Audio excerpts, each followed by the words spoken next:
Digital marketing होती क्या है, ये तो आप सब लोगों ने पहले भी सुन रखा होगा। कहने वाले लोग कहते हैं कि डिजिटल मार्केटिंग करने से पैसा कमा लो, डिजिटल मार्केटिंग करने से जॉब ले लो, डिजिटल मार्केटिंग करने से घर बैठे काम करोगे। लेकिन ये कोई नहीं बताता कि एक्चुअल में डिजिटल मार्केटिंग में करना क्या क्या होता है, कौन कौन सी एक्टिविटीज़ करनी होती हैं, कौन कौन सी ऐसा परफॉर्मेंस करनी होती है जिससे हम अपने प्रोडक्ट को या सर्विस को ऑनलाइन सेल कर सकते हैं। तो डिजिटल मार्केटिंग की डेफिनेशन भी यही बनती है कि सेल योर प्रोडक्ट और सर्विसेज ऑनलाइन और generate Leeds for your business online, this is called digital marketing. तो आज मैं आपको कंप्लीट स्ट्रेटजी बताऊंगा कि डिजिटल मार्केटिंग में होता क्या है, उसको कैसे कैसे किया जाता है। तो ये वीडियोस आपके लिए बहुत ही इंपॉर्टेंट होने वाली है, वीडियो को एंड तक ज़रूर देखें। हम अपने प्रोडक्ट या सर्विस को ऑनलाइन किस तरह से सेल कर सकते हैं, उसी को ही हम name of parts of digital marketing कहते हैं। यहाँ पर मैंने कुछ फैक्टर्स को मेंशन किया है, उनके नाम आते हैं। पहला आता है हमारा SEO search engine optimization, second आता है हमारा पीपीसी पे पर क्लिक्स, थर्ड आता है हमारा SMM social media marketing, third आता है हमारा ईमेल मार्केटिंग, फिर आता है हमारा एफिलिएट मार्केटिंग, फिर आता है हमारा product listing, manage seller account. ये क्या होते हैं? अमेज़ॉन, फ्लिपकार्ट, कुछ बड़े बड़े ब्रांड पे हम अपने सेलर अकाउंट बनाते हैं, वहाँ से अपने प्रोडक्ट सर्विस को हम सेल करते हैं। फिर आता है हमारा ORM ऑनलाइन रेपुटेशन मैनेजमेंट। एक आता है हमारा साइबर लॉ कि हमें अपनी एक्टिविटीज़ को स्टार्ट करने के बाद हमें साइबर लॉ से बचने के लिए कौन कौन से रूल को फॉलो करना होता है। यही हमारे डिजिटल मार्केटिंग के पार्ट है। हम इसको वन बाई वन करके डिफ़ाइन करेंगे कि हम किस तरह से इन एक्टिविटीज़ को परफॉर्म करेंगे। आज की इस वीडियो में कंप्लीट एसईओ स्ट्रेटजी की बात करेंगे कि एसईओ में कौन कौन सी एक्टिविटी करना पड़ती हैं। तो चलिए वीडियो स्टार्ट करते हैं। बेसिकली एसईओ होता क्या है? सर्च इंजन ऑप्टिमाइजेशन, लेकिन मेरी यहाँ पे एक डेफिनेशन है, optimize of your website according to search engine. हम इसके बारे में आगे वीडियो में बात करेंगे। तो एसईओ के मेनली दो पार्ट होते हैं। पहला पार्ट आता है हमारा SEO on page optimization, second आता है हमारा एसईओ ऑफ पेज ऑप्टिमाइजेशन। तो एसईओ ऑन पेज ऑप्टिमाइजेशन में हम अपनी वेबसाइट चेंजेस करते हैं, जिसको हम ऑन पेज कहते हैं। ऑफ पेज ऑप्टिमाइजेशन में हम अपनी वेबसाइट को थर्ड पार्टीज़ की वेबसाइट पे शेयर करते हैं, जिनको हम ऑफ पेज कहते हैं, जहाँ से हम अपने बैकलिंक वगैरह गेन करते हैं, अपनी ब्रांड की अवेयरनेस को बढ़ाते हैं, उसको हम ऑफ पेज कहते हैं। तो फर्स्ट ऑप्शन हमारा आता है SEO on page. SEO on page हमें क्या करना होता है? अपनी वेबसाइट पे हम सर्च इंजन के अकॉर्डिंग चेंजेस करते हैं। बेसिकली हर एक सर्च इंजन की अपनी गाइडलाइंस होती है। सर्च इंजन हमको बताता है कि आप अपनी वेबसाइट पे ये सारे इम्प्लीमेंट कीजिए। उन इम्प्लीमेंट को जो हम अपनी वेबसाइट पे अप्लाई करते हैं, तो उसी को हम एसईओ ऑन पेज कहते हैं। तो हम यहाँ बात करेंगे एसईओ ऑन पेज एक्टिविटीज़ में हमें क्या क्या करना होता है। एसईओ को स्टार्ट करने से पहले अगर आपके पास अपनी खुद की वेबसाइट है या आप किसी कंपनी में जॉब करते हैं, आपको कुछ प्रोजेक्ट वगैरह दे रखे हैं, उन वेबसाइट पे आपको एसईओ के फर्स्टली ऑन पेज चेंजेस करना होंगे। ऑन पेज चेंजेस में आपको क्या क्या करना है? सबसे पहले आप अपने टारगेटेड कीवर्ड को फाइंड कीजिए।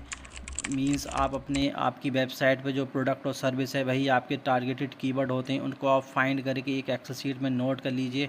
फिर आप अपनी वेबसाइट पे जितने इनर पेजेस आते हैं, जितने आपका उसका होम पेज है, उन सारे पेजेस के मेटा टैग्स बनाइए। मेटा टैग्स मीन्स होता है कि आपको अपनी वेबसाइट पे उसके टाइटल और डिस्क्रिप्शन को सही से बनाना है। टाइटल डिस्क्रिप्शन में आप अपने टारगेटेड कीवर्ड को फोकस कीजिए। फिर आता है हमारा हेडिंग टैग्स। हेडिंग टैग्स क्या होते हैं? ये H1 से लेके H6 से स्टार्ट होते हैं। आप अपनी H1 टैग इसका मेन हेडिंग होता है, बाकी की सारी सब हेडिंग होती हैं। तो आप क्या कीजिए, आपका जो वेबसाइट का मेन टाइटल या मेन कीवर्ड या फोकस कीवर्ड मेन है, उसको आप H1 में रख दीजिए। बाकी जितने भी आपके कीवर्ड आते हैं, जितने, उसको आप H2 और H6 से डिवाइड कर दीजिए। फिर आता है हमारा ऑल टैग। ऑल टैग क्या होता है? इमेज के ऑल्टरनेटिव टैग होते हैं। इनको जब भी आप अपनी वेबसाइट के इनर पेजेस पे कोई इमेजेस लगाएंगे या होम पेज पे कोई इमेजेस लगाएंगे, उसका आप नेम ज़रूर रखिए, उस इमेज को ब्लैंक मत रखना। ये बहुत ही इंपॉर्टेंट फैक्टर है। फिर आता है वेब कंटेंट। वेब कंटेंट, आप अपनी वेबसाइट का यूनिक कंटेंट लिखिए, आपके सारे टारगेटेड कीवर्ड वहाँ फोकस कीजिए।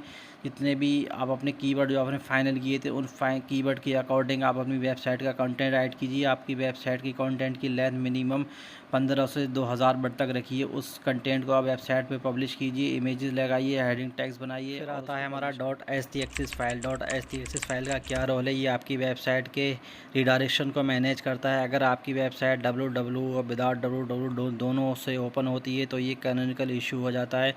इसको दूर करने के लिए आप अपनी वेबसाइट पे HTXS फाइल को अपलोड कीजिए, जहाँ पे आप डिफ़ाइन कीजिए कि आपकी वेबसाइट किस तरह से ओपन होगी। आप www विदाउट www के ओपन कर सकते हैं। फिर आता है कैनोनिकल टैग। कैनोनिकल टैग क्या होता है? अगर आप .htxs फाइल को नहीं लगा सकते हैं तो एक और ऑप्शन और आता है आपके लिए, कैनोनिकल टैग। इसमें आप क्या करना है, ये आपके सोर्स कोड में जाता है, जहाँ पे आपका मेटा टैग्स पड़े होते हैं उसके नीचे ये एक टैग लगाया जाता है। यहाँ पे आप जो भी URL दे देंगे, आपने यहाँ पर एज एग्जांपल आपने URL दिया https://www.abcd.com। फिर आपकी वेबसाइट अगर विदाउट www से ओपन होती है, उससे आप पे कोई फ़र्क नहीं पड़ेगा, क्योंकि गूगल अब इसको ओनली इस कैनोनिकल टैग के URL को ही क्रॉल करेगा। वो समझ जाएगा कि आपकी वेबसाइट को इसी से क्रॉल करना है, बाकी वेबसाइट किस तरह से ओपन होती है इससे कोई फ़र्क नहीं पड़ता। तो इसको आप ज़रूर देखिए। फिर आता है लैंडिंग पेज। आप अपने जितने लैंडिंग पेज आपने बनाए हैं, उन सारे लैंडिंग पेज के URL जितने आते हैं उनमें देखिए कि आपके मेन हेडिंग टैग उस URL में आ रहा है कि नहीं आ रहा है। अगर नहीं आ रहा है तो आप उसको वहाँ पे लगाइए। फिर आता है URL सेलेक्ट को ज़रूर चेक कर लीजिए कि URL फ्रेंडली है या नहीं है, यूज़र फ्रेंडली है या नहीं है। अगर नहीं है तो आप इसको यूज़र फ्रेंडली कर लीजिए और सर्च इंजन फ्रेंडली भी कीजिए उसको। फिर आता है स्कीमा मार्कअप टैग क्या होता है? ये आपकी वेबसाइट के लैंग्वेज को डिफ़ाइन करता है। इससे क्राउलर बहुत ईजी तरह से समझ जाता है कि आपकी वेबसाइट पे कंटेंट जो पड़ा हुआ है, जो आपका मटेरियल पड़ा है, वो किस लैंग्वेज को डिफ़ाइन करता है। तो आप इस स्कीमा टैग को भी ज़रूर लगाइए, बहुत ही। फिर आता है इंटरनल लिंकिंग। इंटरनल लिंकिंग क्या होती है? ये आपकी वेबसाइट की इंटरनल लिंकिंग होती है। जैसे आपका होम पेज बना हुआ है तो उस होम पेज में आप हेडर में पूरा आप सर्विस एरिया बनाइए, प्लस साइड बार में आप सर्विस एरिया बनाइए, आपके फुटर में आपका सर्विस एरिया बनाइए, प्लस आपने जो कंटेंट यूज़ किया है उस कंटेंट में जो आपके टारगेटेड कीवर्ड हैं उन पे आप इंटरनल लिंकिंग कीजिए। इसी को इंटरनल लिंकिंग कहते हैं। गूगल एक सर्च इंजन है जो जितने भी इंटरनल लिंकिंग ज़्यादा होती हैं उन वेबसाइट को ज़्यादा लाइक करता है। तो आप कोशिश कीजिए कि अपनी वेबसाइट पे ज़्यादा से ज़्यादा इंटरनल लिंकिंग कीजिए। प्लस आता है हमारा वेबसाइट स्पीड। वेबसाइट स्पीड क्या होती है? आपकी वेबसाइट की स्पीड आपकी रैंक को डिफ़ाइन करती है। अगर आपकी वेबसाइट स्लो ओपन होती है, स्लो चलती है, तो गूगल या कोई भी सर्च इंजन उसको रैंक नहीं देगा। अगर आप अपनी वेबसाइट को गूगल पर रैंक कराना चाहते हैं तो अपनी वेबसाइट की स्पीड को आप मैनेज कीजिए। अगर आपकी वेबसाइट वर्डप्रेस की है तो उसमें बहुत सारे प्लगइन आते हैं, इसका यूज़ करके आप अपनी वेबसाइट की स्पीड को बढ़ा सकते हैं। प्लस अगर आपकी वेबसाइट अगर HTML या PHP या जावा बनी हुई है तो आप जावा स्क्रिप्ट की फ़ाइल है, वेबसाइट का फ्रेमवर्क, इसको थोड़ा रिड्यूस कीजिए, इमेज को रिड्यूस कीजिए, जिससे आपकी वेबसाइट की स्पीड सही हो जाएगी। प्लस आता है मोबाइल फ्रेंडली। आप अपनी वेबसाइट को चेक कीजिए कि आपकी वेबसाइट मोबाइल फ्रेंडली है या नहीं है। उसके लिए गूगल ने एक टूल भी प्रोवाइड करा है। उस टूल पर जाके आप अपनी वेबसाइट के URL डाल के आप चेक कर सकते हैं कि अभी आपकी वेबसाइट यूज़र फ्रेंडली है कि नहीं है। अगर यूज़र फ्रेंडली नहीं है तो उस वेबसाइट को आप यूज़र फ्रेंडली ज़रूर कीजिए, बहुत ही इंपॉर्टेंट फैक्टर है। वेबसाइट का SEO ऑन पेज कंप्लीट होने के बाद हम बात करेंगे ऑफ पेज एक्टिविटीज़ के बारे में। ऑफ पेज एक्टिविटीज़ क्या होती हैं? हम अपनी वेबसाइट को डिफरेंट टाइप की वेबसाइटों पे हमें प्रमोट करना होता है, जहाँ से हमें बैकलिंक मिलते हैं। इन बैकलिंक को लेना ही अपनी वेबसाइट को प्रमोट करना, अपनी वेबसाइट की ब्रांड अवेयरनेस को बढ़ाना, अपनी वेबसाइट की इमेजेस को शेयर करना, यही और ऐसी ऑफ पेज एक्टिविटीज़ आती हैं। तो हम इसकी 1 बाय 1 डिफ़ाइन करेंगे कि ऐसी ऑफ पेज में कौन सी एक्टिविटीज़ की जाती हैं जिनका बहुत ही इंपॉर्टेंट है। आता है हमारा कॉम्पिटिटर एनालिसिस। इस कॉम्पिटिटर एनालिसिस में आप अपनी एक टूल आता है AHREFS, इसका यूज़ करके आप अपने कॉम्पिटिटर के बैकलिंक को एनालिसिस कर सकते हैं। यहाँ से आप अपनी कॉम्पिटिटर के बैकलिंक्स की वेबसाइट को फाइंड कीजिए और अपनी वेबसाइट के बैकलिंक बनाना स्टार्ट कर दीजिए। फिर आता है हमारा वेबसाइट बिल्डर। वेबसाइट बिल्डर का यूज़ करके आप अपनी वेबसाइट का सब डोमेन बनाइए, जहाँ पे आप रेगुलर बेस पे पोस्ट कीजिए, वहाँ से आपको बैकलिंक भी मिलेगा, प्लस आपको कॉल आने की भी चांस है। दूसरा आता है वेब 2.0। वेब 2.0 की वेबसाइटें आती हैं। आप इसमें यहाँ पे स्टनिंग ब्लॉग क्रिएट कीजिए और यहाँ पर डेली बेस पे आप कंटेंट को पोस्ट कीजिए, पब्लिश कीजिए, जहाँ से आपको बैकलिंक मिलेगा, क्वालिटी बैकलिंक मिलेगा। ये एक्टिविटी बहुत ज़रूरी है। आप ChatGPT का यूज़ करके बहुत अपना उस ब्लॉग स्पॉट या ब्लॉगर वर्डप्रेस के लिए आप अपना कंटेंट बना सकते हैं। बहुत ही यूनिक कंटेंट बनता है। वहाँ से आप कंटेंट लेके अपनी इन प्रोफाइल पे कंटेंट को पब्लिश कीजिए। प्लस फिर आता है हमारा वीडियो शेयरिंग। वीडियो आप अपनी वेबसाइट के अकॉर्डिंग वीडियोस बनाइए, इमेजेस की वीडियोस बनाइए, PPTs की वीडियोस बनाइए। उन वीडियोस को आप वीडियो की वेबसाइटें यूट्यूब, डेलीमोशन यहाँ पर शेयर कीजिए। आपको यहाँ से आपकी वेबसाइट की ब्रांड अवेयरनेस बढ़ेगी, प्लस आपको लीड और कॉल आने हमारा social media sharing. Social media पे आप अपनी वेबसाइट के पेजेस बनाइए, फेसबुक पे पेज बनाइए, ट्विटर पे पेज बनाइए, लिंक्डइन पे पेज बनाइए। यहाँ पे आप अपनी वेबसाइट की इमेजेस वगैरह आपने जो बैकलिंक क्रिएट किए हैं उन बैकलिंक को शेयर कीजिए। यहाँ से आपको बैकलिंक मिलेगा प्लस सोशल सिग्नल आपकी वेबसाइट पे आना स्टार्ट हो जाएंगे। आप इन्फोग्राफिक्स बनाइए, इन्फोग्राफिक्स की वेबसाइट पे आप उन इन्फोग्राफिक्स को रेगुलर शेयर कीजिए। प्लस आप पीपीटी बनाइए, पीपीटीज़ को आप रेगुलर बेस पे शेयर कीजिए। पीपीटी से आपकी बैकलिंक भी मिलेगा प्लस आपकी वेबसाइट की ब्रांड अवेयरनेस भी बढ़ेगी। फिर आप अब कुछ बिजनेस लिस्टिंग को फाइंड कीजिए। ये एक्टिविटी आपको डेली करनी है। डेली के बेस पे 5 से 10 बिजनेस लिस्टिंग कीजिए। बिजनेस लिस्टिंग फाइंड की वेबसाइट में फाइंड कीजिए, वहाँ पर लिस्टिंग करना स्टार्ट कर दीजिए। इमेज शेयरिंग, बहुत सारी वेबसाइटें आती हैं जहाँ पे इमेज शेयरिंग होती है। जैसे पिंटरेस्ट वेबसाइट है, वहाँ पे इमेज शेयर होता है। आप अपनी वेबसाइट की इमेजेस बनाइए और यहाँ पे आप कुछ वेबसाइटों पर रेगुलर आप ऑनलाइन कम्युनिटीज़ को ज्वाइन कीजिए। वहाँ उन कम्युनिटीज़ में अपनी वेबसाइट से रिलेटेड आप वहाँ पे इंफॉर्मेशन शेयर कीजिए। आई एम श्योर वहाँ से आपके पास कस्टमर ज़रूर आएंगे। उसके बाद आप इवेंट शेयरिंग कीजिए, अपनी वेबसाइट के इवेंट्स बनाइए, उनको आप डिफरेंट वेबसाइट पे शेयर कीजिए। यहाँ से आपके पास विजिटर आने के बहुत अच्छे चांस होते हैं। प्लस आप गेस्ट पोस्टिंग कीजिए। गेस्ट पोस्ट में यूनिक कंटेंट आप राइट कीजिए। अगर आप कंटेंट खुद से नहीं लिख सकते तो चैट जीपीटी का यूज़ करके आप बहुत यूनिक कंटेंट बना सकते हैं। वहाँ पे कुछ इमेजेस लगा के आप गेस्ट पोस्टिंग कीजिए। यहाँ से आपको क्वालिटी बैकलिंक मिलेगा। प्लस यहाँ से बहुत अच्छा ट्रैफिक आपकी वेबसाइट पर भी आएगा। प्लस कस्टमर रिव्यूज़, आपने जो बिजनेस लिस्टिंग की प्रोफाइलें क्रिएट की थी वहाँ पर आप कस्टमर के रिव्यूज़ को पब्लिश करवाइए। उन रिव्यूज़ के आने के बाद आपकी ब्रांड अवेयरनेस बहुत सही तरीके से बढ़ेगी। ये बहुत ही ज़्यादा ज़रूरी एक्टिविटी है।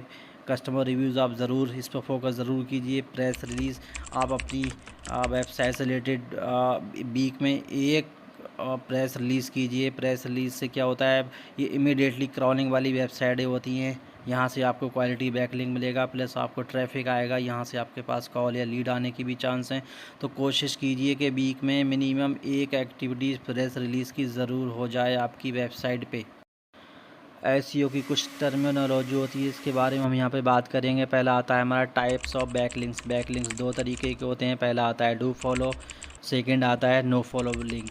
डू फॉलो लिंक क्या होते हैं, ऐसे लिंक जिससे आपकी वेबसाइट पे इफ़ेक्ट पड़ता है in the form of rank, इसको हम डू फॉलो बैकलिंक कहते हैं। और नो फॉलो बैकलिंक क्या होते हैं, इससे आपकी वेबसाइट की रैंक पे कोई फ़र्क नहीं पड़ता, उसको हम नो फॉलो बैकलिंक कहते हैं। यहाँ पे कुछ पॉइंट्स हमारे और बनते हैं। जैसे आता है व्हाट इज़ क्राउलिंग। क्राउलिंग क्या होता है, जब सर्च इंजन आपकी वेबसाइट को रीड करता है तो इसको हम क्राउलिंग कहते हैं। फिर आता है what is indexing. Successful crawling को हम इंडेक्सिंग कहते हैं। जब गूगल आपकी वेबसाइट को रीड कर चुका होता है इसको हम इंडेक्सिंग कहते हैं। What is Google boat. Google boat क्या होता है, गूगल एक अपना सॉफ्टवेयर यूज़ करता है जिससे कि आपकी वेबसाइट को वो इंडेक्स करता है, रीड करता है, इसको हम गूगल बोट कहते हैं। What is anchor tags. Anchor tags क्या होते हैं, एक विजिबल लिंक होता है। रैंक क्या होती है, रैंक होती है आपकी वेबसाइट की क्या पोजीशन है इन गूगल SERP। SERP क्या होता है, ये होता है search engine result page. This is your complete SEO। तो डिजिटल मार्केटिंग का पहला सेगमेंट हमारा कंप्लीट हो चुका है, इसको हम SEO कहते हैं। SEO से रिलेटेड आपको कोई भी इंक्वायरी हो, कोई भी क्वेश्चन हो, कुछ भी समझ नहीं आता है, कुछ भी पूछना चाहते हो तो आप कमेंट बॉक्स में या फिर मुझे डायरेक्ट व्हाट्सएप करके पूछ सकते हैं। तो डिजिटल मार्केटिंग के नेक्स्ट पार्ट को हम अपने नेक्स्ट पार्ट में डिस्कस करेंगे। तो वीडियो देखने के लिए थैंक्स। एंड अगर आपने चैनल सब्सक्राइब नहीं किया है तो चैनल को सब्सक्राइब ज़रूर कर लें। Now wait for the next video of digital marketing to next part.